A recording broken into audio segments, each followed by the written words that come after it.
The thunder cracked across the Texas sky, drowning out Katherine Davis's desperate scream as the ancient oak tree came crashing down, pinning her beneath its massive trunk and trapping her in a tangle of skirts and branches.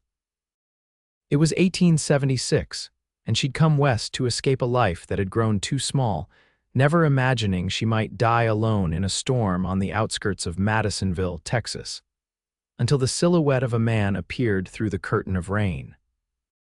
Samuel Hayes had been tracking a stray calf when the storm hit, and the woman's scream carried to him even above the howling wind.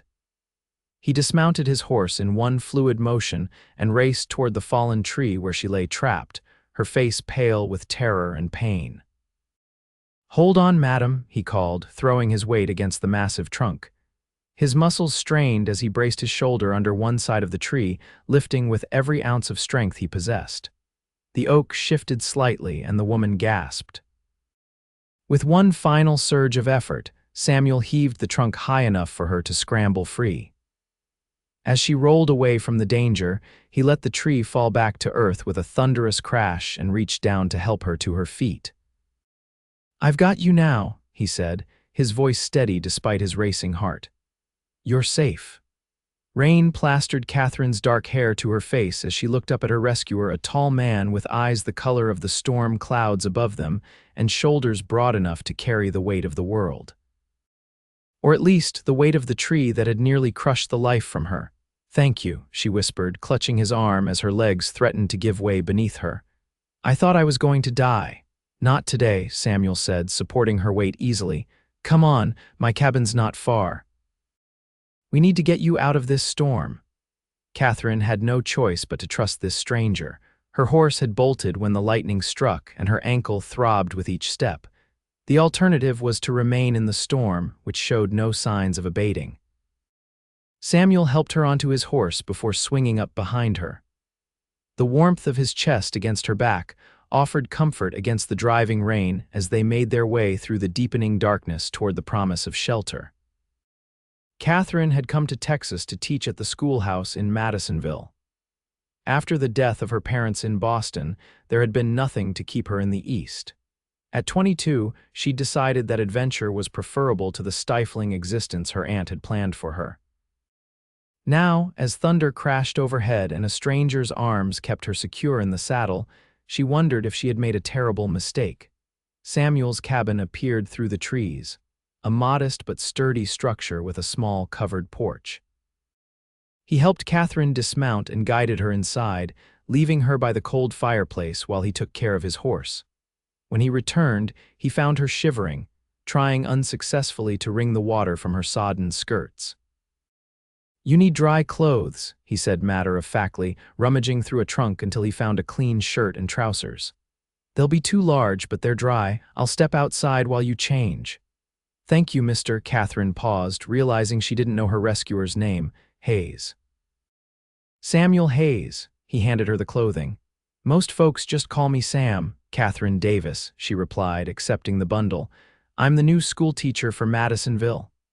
A flicker of surprise crossed his face before he nodded and stepped outside, true to his word despite the continuing storm. Katherine changed quickly, wincing as she peeled the wet fabric away from her injured ankle. The trousers and shirt engulfed her small frame, but the dry material was a blessing against her chilled skin. She used her hairpins to tighten the waistband of the trousers enough to keep them from falling down. When Samuel returned, he built a fire with efficient movements that spoke of years of practice. The flames soon cast a golden glow throughout the cabin, illuminating the sparse but tidy furnishings: a table with 2 chairs, a narrow bed in the corner, and shelves holding books that surprised Katherine with their number and variety. "You're a reader," she observed as Samuel examined her swollen ankle with gentle hands. "Not much else to do on winter nights," he replied, his focus on her injury. "This isn't broken, but it's a bad sprain. You won't be walking on it for a few days." Katherine's heart sank. "But I'm expected at the schoolhouse on Monday. That's only 3 days away." Samuel glanced up at her, his expression unreadable in the firelight. "Unless this swelling goes down considerably, you won't be going anywhere on Monday, Miss Davis." "Katherine," she corrected automatically. If you're going to be my reluctant host, we might as well use first names. A ghost of a smile touched his lips. Katherine, then. He wrapped her ankle with a clean bandage from a small medical kit. The storm's not letting up tonight. You'll stay here and I'll take the floor. She began to protest, but he silenced her with a raised hand. I've slept in worse places than my own cabin floor, believe me. As the night deepened, Katherine learned that Samuel Hayes was a man of few words but considerable kindness. He prepared a simple meal of beans and cornbread, which they ate in companionable silence. When he finally spread his bedroll near the fire, Katherine watched from his bed, guilt and gratitude warring within her. "Why were you out alone?" he asked suddenly, his voice quiet in the darkness. "It's dangerous country for a woman traveling without escort," Katherine sighed.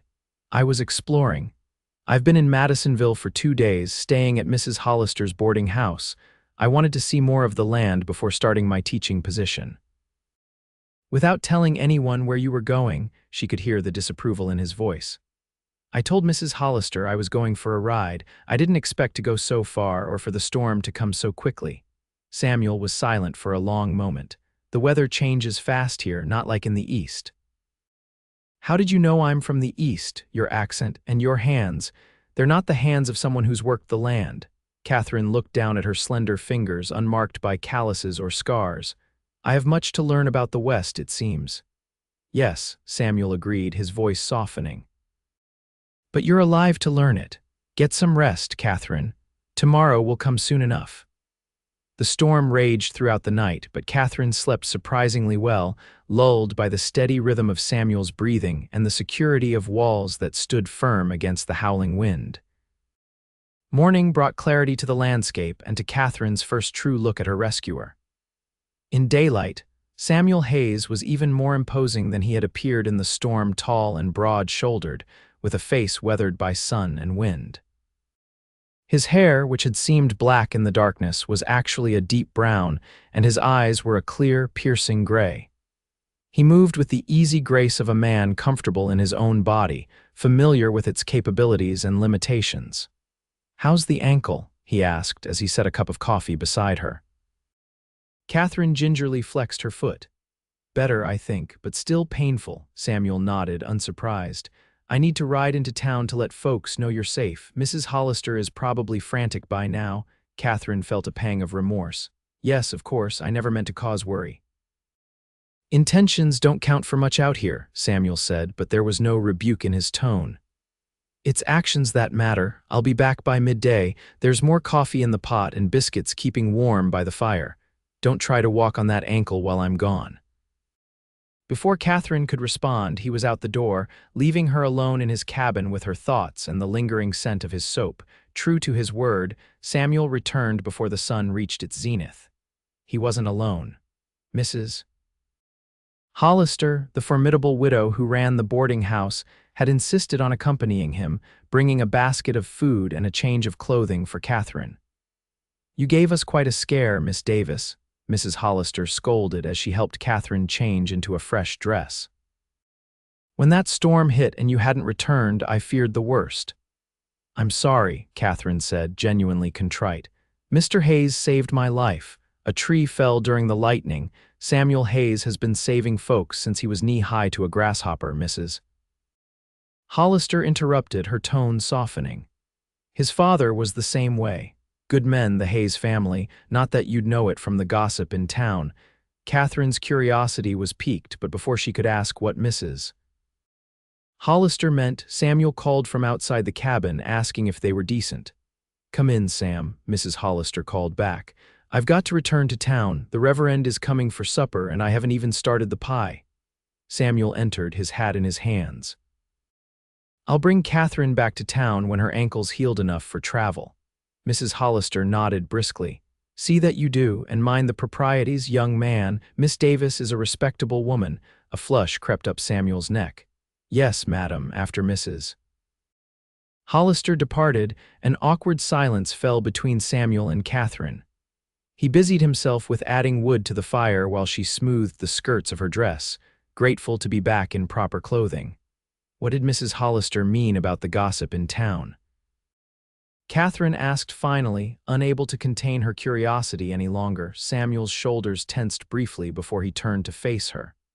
People talk. It's what they do when they have nothing better to occupy their minds. What do they say about you? He shrugged. Nothing worth repeating. I keep to myself, work my land, tend my cattle. Some folks find that suspicious. Catherine sensed there was more to the story, but she didn't press. Instead, she changed the subject. I need to send word to the school board that I may be delayed in starting my position. Already done, Samuel said, surprising her. I spoke with Mr. Jenkins while in town. He said not to worry, that they'd rather have you start healthy than risk making your injury worse. Relief flooded through Catherine. Thank you, that's very thoughtful. It's nothing, he replied, clearly uncomfortable with her gratitude. Are you hungry? Mrs. Hollister brought enough food for an army. The next few days established a routine between them. Samuel tended his small herd of cattle in the mornings, then returned to check on Catherine and share the midday meal. In the afternoons, while he worked on repairs around the cabin or in the small barn, Catherine read from his collection of books or worked on lesson plans for her upcoming classes. She learned that Samuel was 30 years old and had lived on this land since he was a boy. His parents had both passed away during a fever outbreak 5 years earlier, leaving him alone. He'd fought in the war when he was barely 18, returning home with scars both visible and hidden. Do you ever get lonely out here? She asked him on the third evening as they sat before the fire drinking coffee.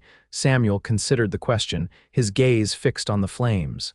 Sometimes, but I've got my horses, my cattle, the land keeps me busy. That's not the same as having people in your life. He looked at her then, his gray eyes reflecting the firelight. No, it's not, but people can disappoint you in ways animals and land never will. Catherine thought of the life she'd left behind, the suitors who'd courted her for her family's dwindling fortune rather than for herself, the friends who drifted away after her parents' deaths, the aunt who'd seen her as a burden rather than a niece to be loved. Yes, she agreed softly. They certainly can. Something shifted in Samuel's expression, a recognition of shared understanding that created a bridge between them, tenuous but real. By the 5th day, Catherine's ankle had improved enough that she could walk short distances without pain. Samuel watched her progress with a mixture of approval and what looked suspiciously like regret. You'll be able to return to town tomorrow, he said as they washed the supper dishes together. I'll take you in the wagon. It'll be easier on your ankle than riding horseback. Catherine nodded, surprised by her own reluctance to leave the cabin that had been her sanctuary. I'll miss our conversations, she admitted. And your books. You can borrow any you like, Samuel offered. I don't get to town often, but when I do, I can leave them with Mrs. Hollister for you. I'd like that, Catherine hesitated, then added, and perhaps you could visit the schoolhouse sometime. The children would benefit from hearing about your experiences on the frontier. Samuel's hands stilled in the dishwater. I'm not much for public speaking. It wouldn't be public, just a small class of children eager to learn about the place they call home. He didn't respond immediately, and Catherine feared she'd overstepped, but then he nodded slowly. I'll think about it. The next morning dawned clear and warm. Catherine packed the few belongings she had with her, including the book Samuel had insisted she take, a collection of poetry by Tennyson that showed signs of frequent reading. My mother's favorite, he explained as he handed it to her. She used to read it aloud during winter storms. The gesture touched Catherine deeply. I'll take good care of it. The wagon ride to town took nearly an hour, during which they spoke little. The comfortable silence they'd established over their days together held, but beneath it ran currents of unspoken words and unfulfilled possibilities. As they approached Madisonville, Samuel finally broke the silence. Will you be happy here teaching? Catherine considered the question. I hope so. It's what I trained for, what I've always wanted to do. She glanced at him. Will you be happy returning to your solitude? His hands tightened on the reins. It's what I know. That's not the same as happiness. Samuel's gaze remained fixed on the road ahead. Perhaps not, but it's enough. Catherine wasn't convinced, but she said no more as they entered the town limits. Madisonville was a growing settlement, with a main street lined by wooden buildings, a general store, a bank, a saloon, and the small schoolhouse where Katherine would soon begin teaching. Mrs. Hollister was sweeping her porch when they pulled up to the boarding house. She waved, setting aside her broom to greet them. "Welcome back, Miss Davis, and Sam Hayes. Twice in 1 week the town might faint from shock." Samuel tipped his hat to her but didn't smile at the jest. He helped Katherine down from the wagon with careful hands, lingering perhaps a moment longer than necessary before stepping back. "Thank you for everything," Katherine said, finding the words inadequate for all she felt. "It was nothing," Samuel replied, his expression shuddered once more. "Good day, Miss Davis, Mrs. Hollister." He climbed back onto the wagon seat and drove away without a backward glance. Katherine watched him go, a hollow feeling expanding in her chest. "Well now," Mrs. Hollister said, taking Katherine's arm, "let's get you settled. You've had quite an adventure." The days that followed were filled with preparation for the start of school. Katherine met with the school board, arranged her classroom, and tried to memorize the names of her future students from the list provided by Mr. Jenkins. She was warmly welcomed by most of the townspeople, though she noticed a certain reserve from some of the older families. It wasn't until Sunday service, a week after her return to town, that Katherine began to understand the reason for that reserve. As she sat in the small church beside Mrs. Hollister, she overheard whispered conversations behind raised hymnals. Staying with that Hayes man for days, parents would turn in their graves if they knew what kind of example for the children Mrs. Hollister's hand closed over Katherine's, squeezing gently in warning or comfort, she couldn't tell which. After the service, as they walked back to the boarding house, Katherine couldn't contain her confusion any longer. Why do they speak of Mr. Hayes that way? And why would anyone question my character for accepting his help when I was injured? Mrs. Hollister sighed heavily. People have long memories in small towns, my dear. Samuel Hayes returned from the war changed, as many young men did. But while most eventually found their way back to normalcy, he withdrew.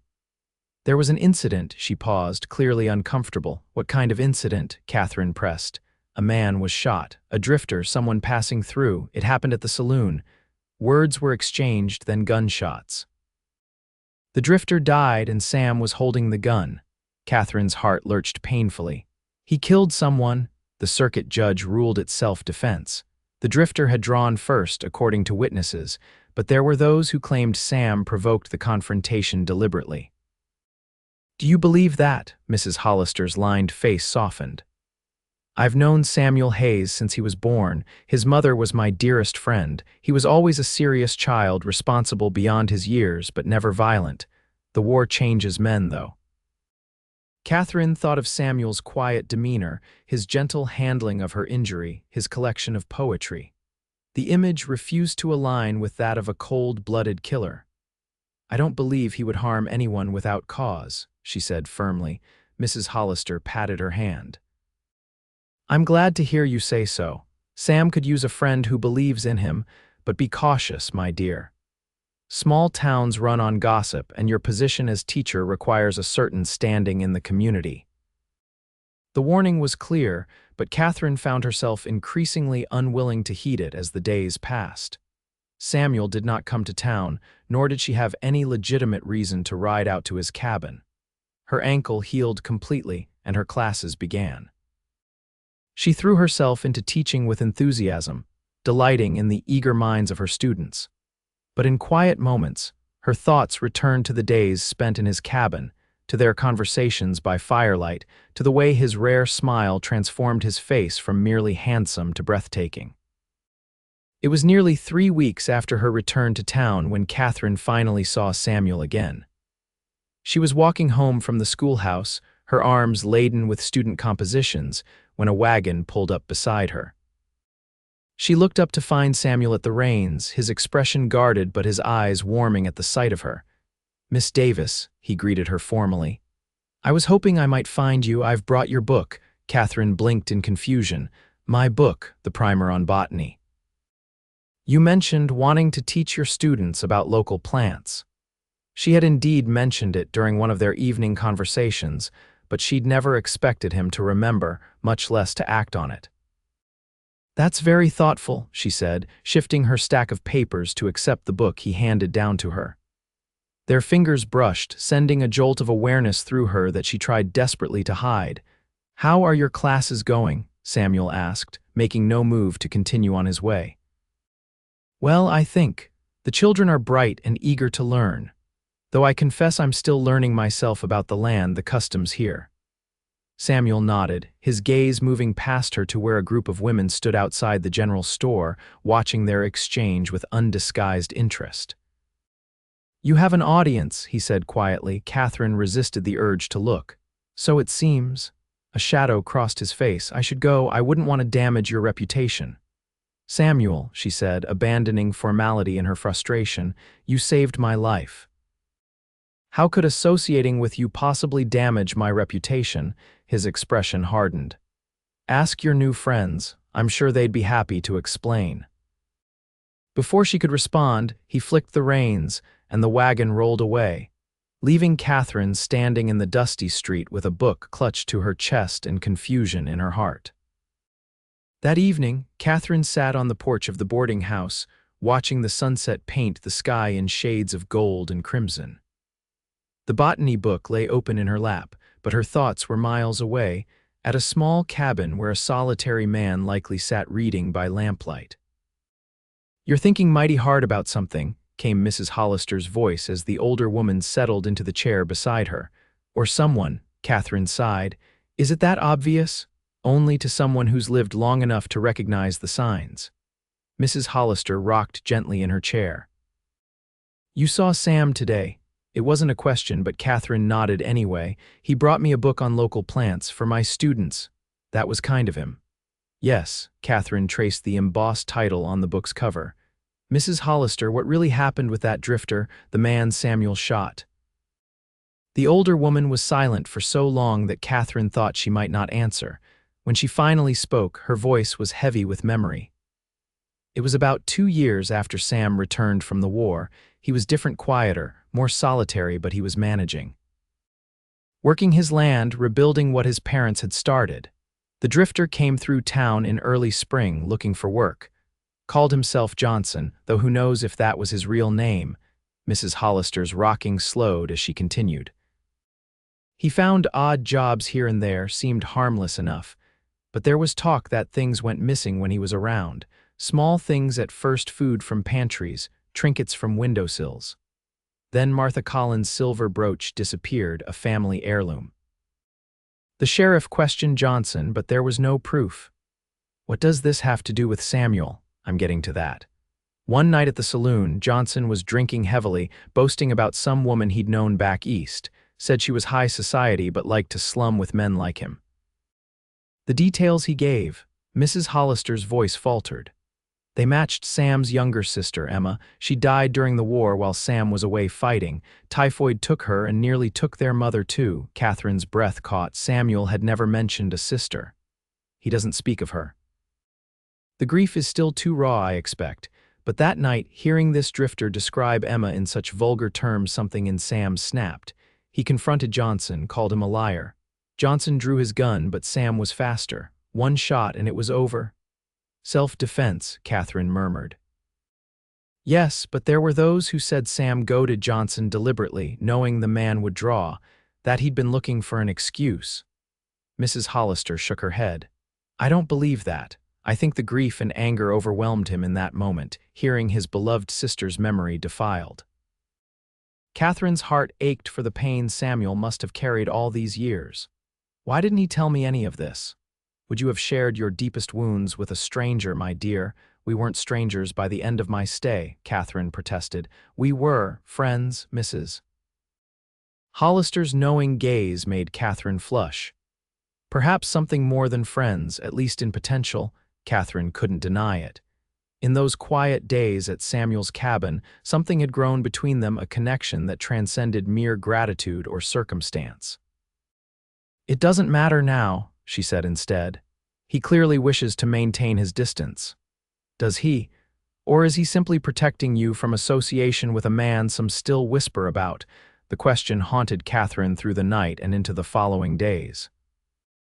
She threw herself into her teaching with renewed vigor, determined to focus on the responsibilities she had undertaken. But Samuel remained in her thoughts, his presence a constant shadow at the edges of her consciousness. Nearly 2 weeks passed before fate intervened. The spring rains had been heavy, swelling the creek that ran through town to dangerously high levels. When thunder rumbled in the distance one afternoon, Mr. Jenkins dismissed school early, wanting the children safely home before the storm hit. Katherine stayed behind to secure the schoolhouse, closing windows and covering the slate boards. By the time she finished, the rain was falling steadily, and the sky had darkened to an ominous gray-green. She hesitated in the doorway, debating whether to wait out the storm or make a dash for the boarding house. A flash of lightning decided her she would run for it, using her shawl as meager protection against the downpour. Katherine had made it halfway down the muddy street when she heard shouts from the direction of the creek. A crowd had gathered at the water's edge, where the normally placid stream had transformed into a raging torrent. Above the noise of the storm, she heard a child's terrified scream. Without thought for her own safety, Katherine lifted her skirts and ran toward the commotion. She pushed through the gathered townspeople to see a small boy clinging to a fallen tree that had become lodged in the middle of the swollen creek. The water rushed around him, threatening to sweep away both child and tree at any moment. "Tommy fell in upstream," a woman sobbed beside Katherine. "The current carried him here, my baby." "The water's too fast," someone else was saying. "We can't reach him." Katherine scanned the faces around her, seeing fear and helplessness reflected in everyone. Then, through the curtain of rain, she saw a horse and rider approaching at a gallop. Samuel. He dismounted before his horse had fully stopped, assessing the situation with a single sweeping glance. Without hesitation, he stripped off his coat and boots. "Get rope," he ordered the closest man. "Tie one end to that oak and throw me the other when I'm in position." Before anyone could protest, Samuel waded into the rushing water. The current immediately tried to sweep his legs from under him, but he fought against it, angling himself toward the fallen tree where young Tommy clung, white-faced with terror. The men on shore scrambled to follow Samuel's instructions, securing a length of rope to the sturdy oak tree he'd indicated. Katherine found herself gripping the hand of Tommy's mother, both of them holding their breath as Samuel battled the current. When he reached the fallen tree, Samuel secured himself with one arm while extending the other toward the boy. "Take my hand, Tommy," he called, his voice carrying even above the roar of the water. The child was frozen with fear, unable to release his death grip on the branch that had so far saved his life. "Look at me, Tommy," Samuel said, his tone gentling. "I've got you now. You just need to trust me and let go with one hand. Can you do that for me, partner?" Something in Samuel's calm confidence seemed to reach through the boy's terror. Slowly, Tommy released his grip with one hand and reached toward his would-be rescuer. Samuel caught the small hand in his own, then pulled the child against his chest, securing him with a powerful arm. "Good job, Tommy. Now hold on tight to me. We're going back together." By this time, the men onshore had managed to get the rope to Samuel. He tied it around his waist, creating a secure loop that also held Tommy against him. "Pull." He shouted, and the men on shore began to haul on the rope, fighting against the current to bring the pair to safety. Katherine watched, her heart in her throat, as Samuel and Tommy inched toward shore. Each tug on the rope brought them closer, but the rushing water continued to batter them, threatening to tear them away from their lifeline. When they finally reached the edge of the creek, hands reached out to pull them the rest of the way to safety. Tommy was immediately enveloped in his mother's embrace, both of them sobbing with relief and shock. Samuel remained on his knees in the mud, breathing heavily, his clothes plastered to his body and his dark hair streaming water into his eyes. Without thinking, Katherine rushed to his side, dropping to her knees beside him. "Are you hurt?" she demanded, her hands moving instinctively to push the wet hair from his face. He looked up at her, surprise replacing exhaustion in his expression. "Katherine." It was the first time he'd used her given name since the day he'd brought her back to town. The sound of it on his lips made her chest tighten with emotion. "That was the bravest thing I've ever seen," she said, unmindful of the mud staining her skirts or the rain still pouring down around them.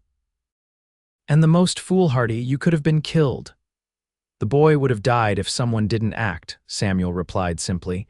He started to rise, wincing as he put weight on his left leg. Katherine slipped under his arm to support him. "You're injured. It's nothing." Banged my leg against a rock in the current. But Katherine could see he was favoring the leg heavily, and blood was seeping through a tear in his trousers. "You need medical attention." Before Samuel could protest further, Mr. Jenkins and the sheriff appeared beside them.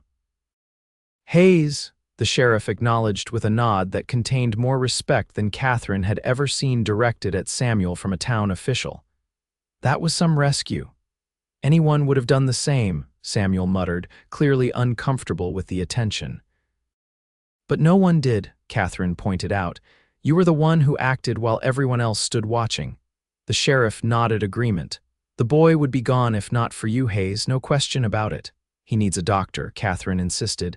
"His leg is injured." "Doc Miller's at the Wilsons' place delivering their baby," Mr. Jenkins said. "Won't be back till morning most likely." "I'll be fine," Samuel said, attempting to disengage himself from Katherine's support. "I just need to get home." "You're not riding anywhere on that leg," she said firmly. "Mrs. Hollister's is closest. We'll get you patched up there." To her surprise, Samuel didn't argue further.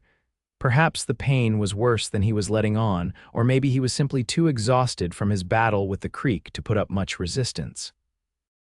With help from Mr. Jenkins, Katherine got Samuel to the boarding house, where Mrs. Hollister took one look at his bedraggled state and immediately began issuing orders for hot water and clean bandages. "Get those wet clothes off him," she instructed Katherine as she bustled about preparing a room. "There's a robe hanging on the back of the door. I'll be back with the medical supplies." When they were alone, Katherine faced Samuel awkwardly. "Can you manage the buttons yourself, or do you need help?" A ghost of a smile touched his lips.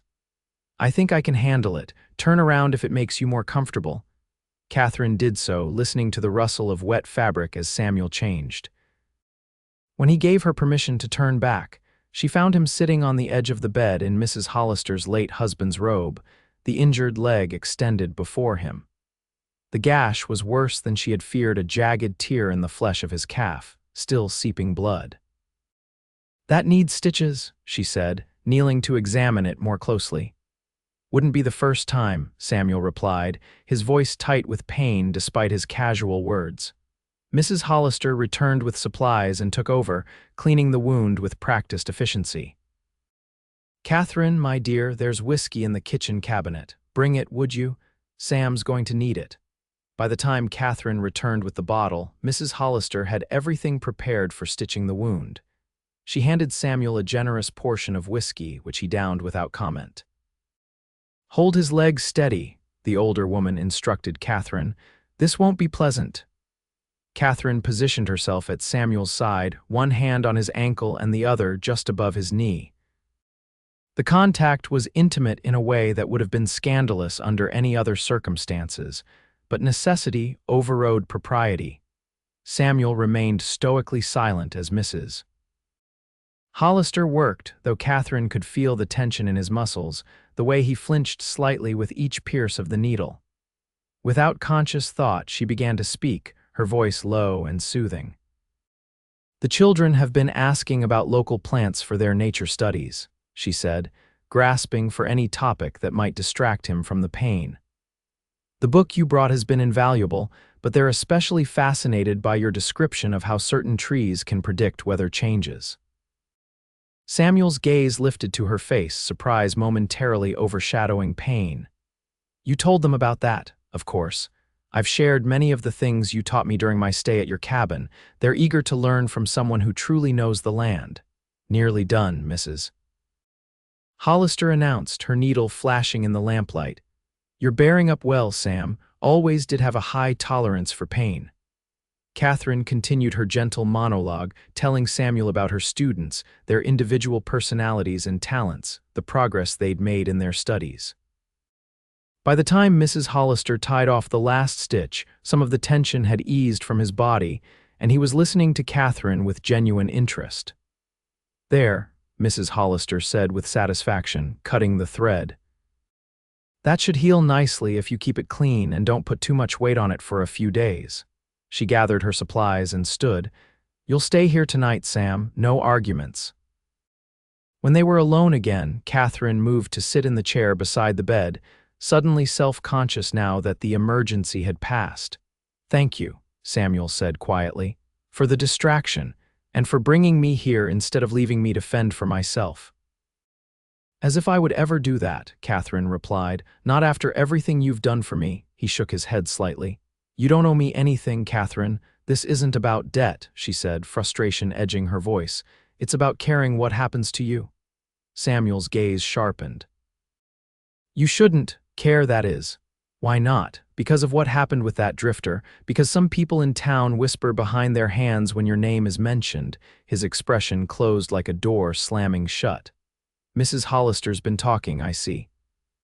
She told me what happened with your sister, with the man who defamed her memory." Samuel looked away, his jaw tight. "Then you know why it's better if respectable people keep their distance from me." "No," Katherine said, leaning forward in her chair. "I know why you believe that, but you're wrong. What I see is a man who loved his sister so deeply that he couldn't bear to hear her memory dishonored. A man who just risked his life to save a child he didn't even know. Those are the actions of someone worthy of respect, not scorn. The town sees it differently. Not all of them. You should have seen their faces today when you brought Tommy to shore. That was admiration, Samuel, recognition of true courage." He didn't respond, but something in his expression softened, a crack appearing in the wall he'd built around himself. "Stay in Madisonville a few days," Katherine urged. "Let your leg heal.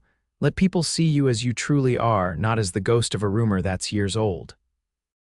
Samuel's gaze returned to her face, studying her with an intensity that made her breath catch. "Why does it matter to you what the town thinks of me?" The question hung between them, weighted with unspoken possibilities. Katherine could have prevaricated, could have claimed simple justice as her motivation. But in the quiet room, with rain drumming against the window panes and the lingering fear of what might have happened at the creek still fresh, she chose honesty. "Because I care about you," she said softly. "More than I should, perhaps, after such a short acquaintance, but I do. And I want others to see what I see when I look at you." Samuel's expression transformed, shock giving way to something that looked dangerously like hope before he masked it again. "And what is it you see, Miss Davis?" "A good man," she answered simply.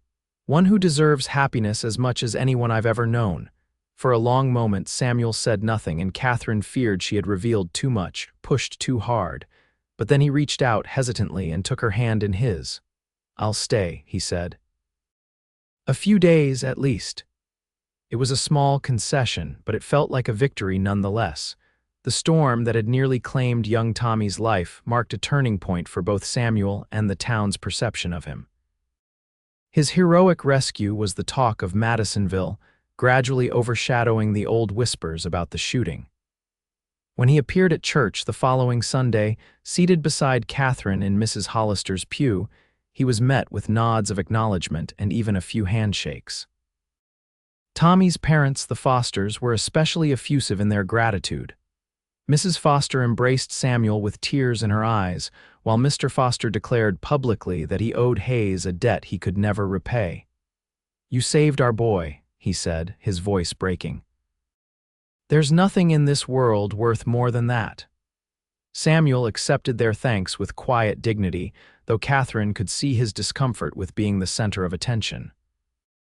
What mattered more was the subtle shift in how people treated him, the increased respect, the inclusiveness that had been lacking before. As the days passed and Samuel's leg began to heal, he spent more time in town than he had in years. He helped Mr. Jenkins repair the schoolhouse roof, which had developed a leak during the storm. He shared his knowledge of local plants with Katherine's students, his initial reluctance giving way to genuine enjoyment as the children peppered him with questions. And each evening, he and Katherine would sit on the boarding house porch, talking as the sun set and stars appeared in the Texas sky. They spoke of books they had read, of places they had been or hoped to visit, of the small events that made up daily life in Madisonville. Gradually, Samuel began to share more of himself, stories of his childhood, memories of his parents and sister, even some of his experiences during the war, though those came haltingly, weighted with pain still raw despite the passing years. In turn, Katherine told him of her life in Boston, of losing her parents to influenza within weeks of each other, of her decision to come west rather than accept her aunt's plans for her future. "She had arranged a marriage for me," Katherine confessed one evening as they watched fireflies dancing in Mrs. Hollister's garden. "To a widower twice my age, he was wealthy, respected, and utterly disinterested in my mind or desires. He wanted a mother for his children and a hostess for his dinner parties. So you ran away," Samuel said, a note of admiration in his voice. "I prefer to think of it as choosing a different path," Katherine corrected with a smile. "Though I confess when that tree fell on me during the storm, I questioned the wisdom of my choice." Samuel's expression grew serious. "I thank God every day that I heard your scream." The simple sincerity of his words sent warmth spreading through Katherine's chest. "As do I." Their gazes held for a long moment, and Katherine thought he might reach for her hand, might finally bridge the careful distance he'd maintained despite their growing closeness. But a call from inside the house broke the spell, Mrs. Hollister announcing that pie was ready for serving. The moment passed and Katherine told herself to be patient. Samuel was like a wild creature, cautiously approaching after years of solitude. Any sudden movement might send him retreating back into the safety of isolation, but time was running short. Samuel's leg was healing well, and soon he would have no reason to remain in town. Katherine feared that once he returned to his cabin, the old patterns would reassert themselves, and the progress they'd made would be lost. Her opportunity came unexpectedly when Mr. Foster approached her after school one day with a proposal. "The town council's been talking," he began, shifting his hat nervously in his hands, "about doing something to thank Hayes Proper for saving Tommy. We were thinking a barn raising to replace that old structure on his property. It's about ready to fall down, and with his leg still healing, he can't do the work himself." Katherine's face lit with enthusiasm. "That's a wonderful idea, Mr. Foster. Samuel would never ask for help, but he certainly deserves it. The thing is," Foster continued, "we need someone to get him away from the property for a day while we get everything set up. The men can work fast once the materials are there, but it needs to be a surprise. We thought maybe you could help with that part." "Me?" Katherine's pulse quickened. "Well, he seems to listen to you, Miss Davis, more than to most folks anyway." The plan was quickly arranged. The following Saturday, Katherine would find a reason to invite Samuel on an all-day outing, keeping him away from his property until late afternoon, when the work would be substantially complete. She spent days deliberating on what excuse would be believable enough to convince Samuel to spend hours away from his responsibilities. In the end, simplicity seemed best. "I'd like to sketch some of the wildflowers you showed the children," she told him on Friday evening as they sat on the porch. "For teaching purposes, but I'm not familiar enough with the area to find them on my own." Samuel looked surprised but not suspicious. "I could draw you a map. It would be better if you could show me," Katherine pressed. "Besides, you've been cooped up in town for nearly 2 weeks. I thought you might welcome a chance to ride out now that your leg is stronger." He studied her face for a moment, and Katherine held her breath, certain he would see through her flimsy pretext. But then he nodded. "All right, I'll bring a horse for you tomorrow morning. We can pack a lunch." Katherine spent a restless night, excited about both the surprise being planned for Samuel and the prospect of spending an entire day in his company, away from the watchful eyes of the town. When morning came, she was ready with a satchel containing her sketching materials, a small lunch packed by Mrs. Hollister, and a canteen of water. Samuel arrived promptly at 8, leading 2 horses, his own sturdy gelding and a gentle mare that Katherine recognized from his small herd. "This is Daisy," he said as he helped Katherine mount. "She's the calmest horse I own, hasn't spooked at anything in her life." The consideration touched Katherine. "She's perfect, thank you." They rode out of town at an easy pace, Samuel guiding them along a different route than the one that would take them past his property. Katherine silently thanked Providence for this stroke of luck. She wouldn't have to manufacture reasons to avoid his cabin. The day was glorious, with a clear blue sky and a gentle breeze that kept the Texas heat from becoming oppressive.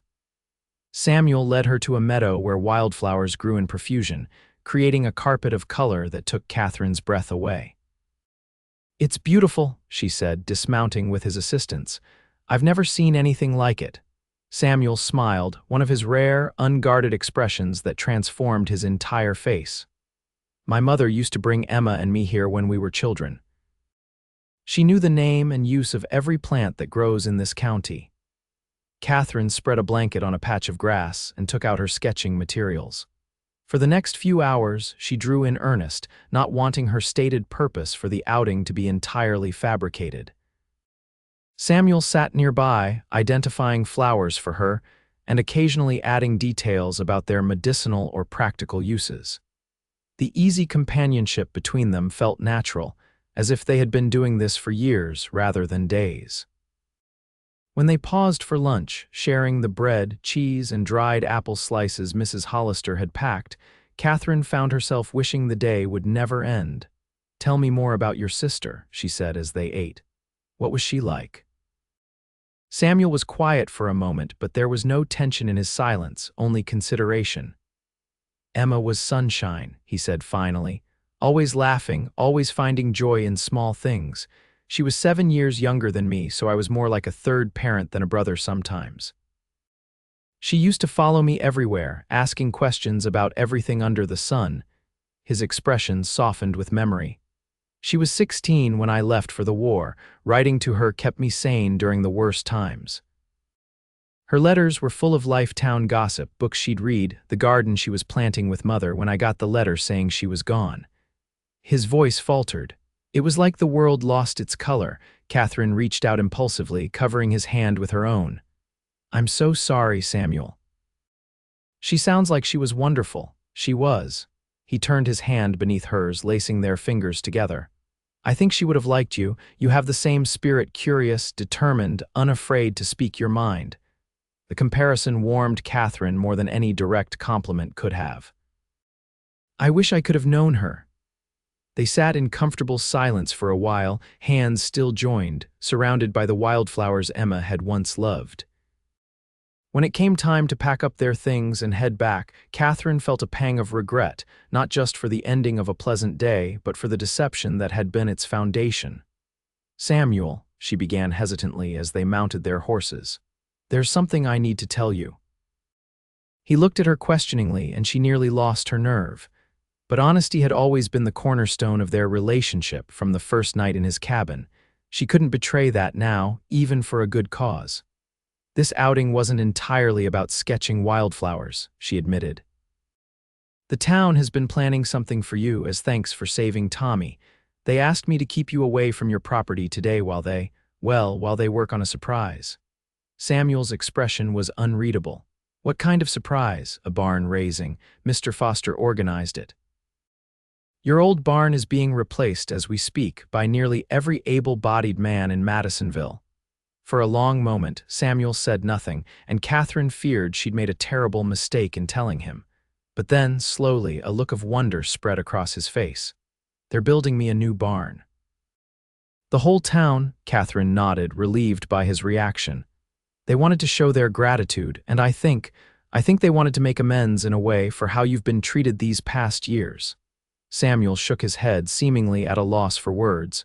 "I don't know what to say." "You don't need to say anything," Katherine assured him. "Just accept their thanks. Accept that people care about you, Samuel." Their eyes met, and in that moment, Katherine knew they were no longer speaking only about the town's gesture. "Let's go see this new barn," Samuel said quietly, and they turned their horses toward his property. The scene that greeted them when they arrived was one of organized chaos.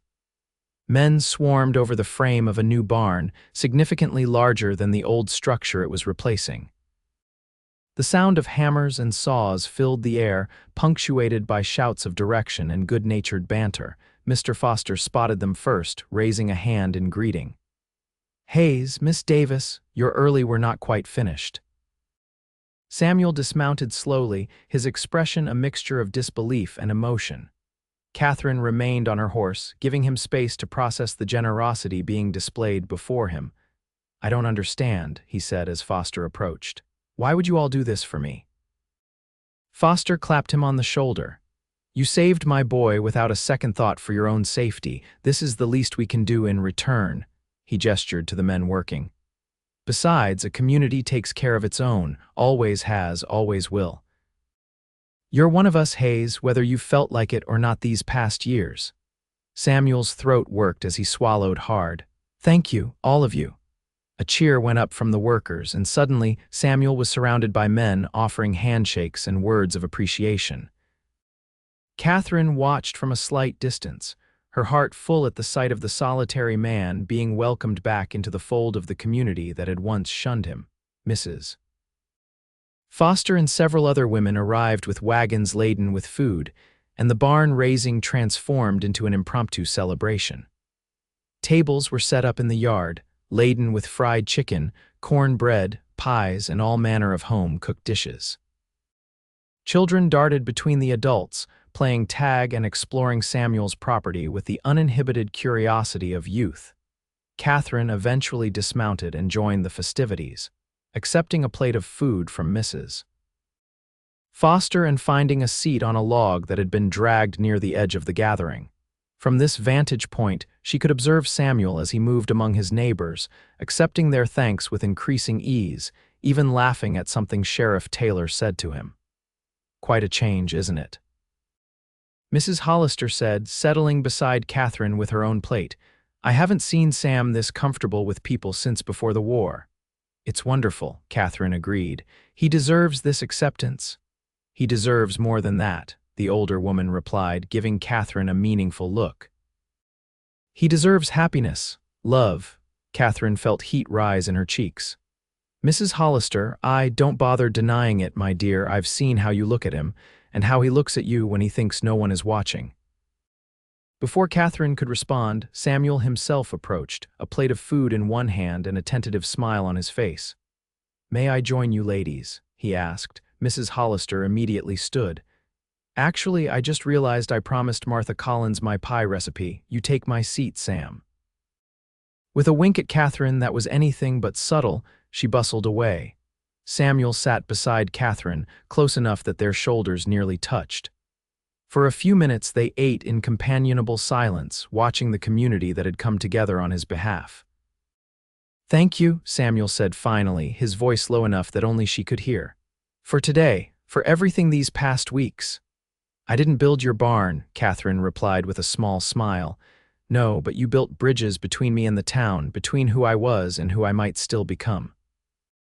He set his plate aside and turned to face her fully. "You saw me, Katherine. When everyone else in Madisonville looked at me and saw only rumors and mistakes, you saw me." The intensity in his gray eyes made her breath catch. "I still see you, Samuel. I always will." Something shifted in his expression then, a decision made, a threshold crossed. Slowly, giving her every opportunity to pull away, he reached out and touched her cheek, his calloused fingers impossibly gentle against her skin. "I've been alone for so long," he said, his voice barely above a whisper. "I convinced myself it was better that way, safer. But these past weeks with you have shown me how empty that existence was. You've brought color back into a world that had faded to gray after Emma died." Katherine turned her face into his palm, her heart pounding so loudly she was certain he must hear it. "Samuel, I love you, Katherine Davis," he said simply.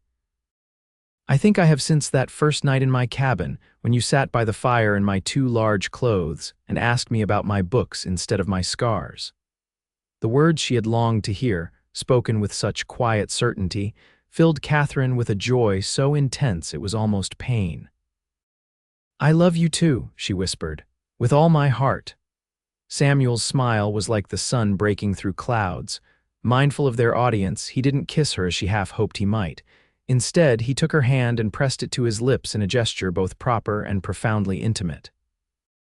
"Will you walk with me?" he asked. "There's something I want to show you."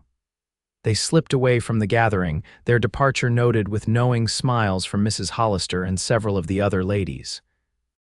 Samuel led Katherine past his cabin and up a gentle slope to where a massive oak tree stood solitary sentinel over the property. "This was my mother's favorite spot," he said as they reached the tree.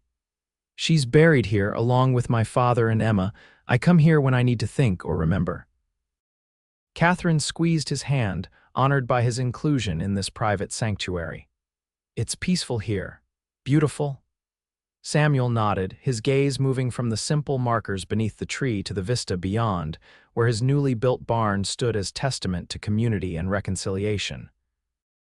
"I never thought I'd find peace again after everything that happened, but standing here with you, I believe it might be possible." He turned to face her, still holding her hand in his. "I know it's sudden. We've known each other barely 2 months. But I've lived enough to recognize truth when I find it, and the truth is, I want to build a life with you, Katherine. Not someday in the distant future, but now, today." Katherine's eyes widened as Samuel reached into his pocket and withdrew a small object, a ring of braided gold, simple but exquisite in its craftsmanship. "This was my mother's," he said, holding it between them. "Before that, it belonged to her mother. I've kept it all these years, though I never expected to have cause to use it." He took a deep breath. "Katherine Davis, will you marry me? Will you make this lonely cabin a home again?" Tears of happiness blurred Katherine's vision as she looked from the ring to the face of the man who had captured her heart so completely in so short a time. "Yes," she whispered, then again more strongly. "Yes, Samuel, nothing would make me happier." His hand trembled slightly as he slipped the ring onto her finger. It fit as if it had been made for her, another sign that this unexpected love was meant to be. This time, propriety and audiences be damned, Samuel gathered Katherine into his arms and kissed her. It was a gentle kiss, reverent and filled with promise. Katherine returned it with all the love in her heart, knowing that this moment marked the beginning of a shared journey neither of them had anticipated when a fallen tree brought them together. When they returned to the gathering, hand in hand and radiant with joy, it took mere seconds for Mrs. Hollister to spot the ring on Katherine's finger. Her delighted exclamation drew everyone's attention, and suddenly they were surrounded by well-wishers offering congratulations and slaps on the back for Samuel. "When's the wedding?" Mrs. Foster wanted to know, already planning in her practical way. Katherine looked to Samuel, who smiled down at her with such tenderness that her heart threatened to overflow. "Soon," he answered for both of them. "Very soon." They were married 4 weeks later in the small church in Madisonville with Mrs. Hollister standing in place of Katherine's parents and Sheriff Taylor as Samuel's best man, a development that would have seemed impossible just months earlier. The entire town turned out for the celebration, transforming the schoolyard into a festive reception area with tables laden with food. Flowers gathered from the meadow Samuel had shown Katherine, and even a small band assembled from local musicians. Katherine wore a dress of pale blue, made for her by the ladies of the town who had taken up a collection for the fabric when they learned of the engagement. Samuel, in a new suit that actually fit his tall frame properly, looked at her as if she were the most precious thing he had ever beheld. Their vows were simple but heartfelt, promises to cherish and support one another through whatever life might bring. When the Reverend pronounced them husband and wife, Samuel's kiss was both tender and fiercely possessive, a public declaration of a love that had blossomed against all odds. The celebrations continued well into the evening, with dancing and laughter and an abundance of goodwill. When it was finally time for them to leave, the townspeople formed a pathway from the schoolyard to the road, showering them with flower petals and good wishes as they made their way to the wagon that would take them to their home. Samuel had spent the weeks leading up to the wedding making improvements to his cabin, enlarging the main room, adding windows to let in more light, building a proper bedroom where there had been only a curtained alcove before. The result was a home that honored its past while embracing its future, much like the man who had created it. When they arrived, Samuel surprised Katherine by lifting her into his arms before crossing the threshold. "Welcome home, Mrs. Hayes," he said, his voice husky with emotion. "Home," Katherine repeated, tasting the word like a prayer. "Our home." Later, as they lay entwined in the new bed Samuel had crafted with his own hands, Katherine traced the lines of his face in the soft glow of lamplight. "I keep thinking about that day in the storm," she murmured. "How differently everything might have turned out if you hadn't heard my scream, if you hadn't come when you did." Samuel caught her hand and pressed a kiss to her palm. "I believe we were meant to find each other, Katherine, if not that day, then another. Some souls are destined to meet." She smiled at the unexpected poetry from her practical husband. "I like that thought, that even if I hadn't been trapped under that fallen tree, somehow we would have found our way to each other." "But I'm glad it happened as it did," Samuel said, drawing her closer. "Because I'll never forget the moment I first saw you, or the way you looked at me with such trust when I said, 'I've got you now.' You still have me," Katherine whispered against his lips, "for all of our days. And you have me," Samuel promised, "always." In the years that followed, their love only deepened, weathering the storms of life with the same resilience that had brought them together. The small cabin expanded as their family grew, first with the birth of their son, William, a sturdy boy with his father's gray eyes and his mother's curious nature, and later with twins, a boy and a girl they named James and Emma, in honor of the sister Samuel had loved and lost. Katherine continued to teach, eventually establishing a small school on their own property where children from outlying farms could receive an education without the long journey to town. Samuel's reputation as a rancher grew, his herd increasing through careful breeding and management until Hayes cattle were sought after throughout the county.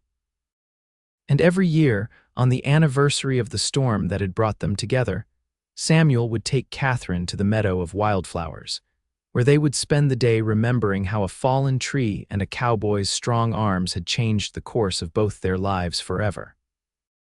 In Madisonville, their story became something of a legend, the tale of the lonely rancher and the Eastern schoolteacher who found love in the most unexpected of circumstances. But for Samuel and Katherine Hayes, it was simply their truth, a testament to the power of second chances, of seeing beyond rumors to the heart of a person, and of the love that can bloom even in the harshest of landscapes when nurtured with care and courage. Years later, when their grandchildren gathered around the hearth to hear the tale of how their grandparents met, Katherine would always begin with the storm, the fallen tree, and the words that had changed her life. "I've got you now." And Samuel, his hair now silver but his eyes still bright with love for his wife, would reach for her hand, their fingers intertwining with the ease of long practice and enduring devotion. "And I've never let go," he would add, completing their story as he had completed her life with strength, with constancy, and with a love that had proven greater than any obstacle fate could place in their path.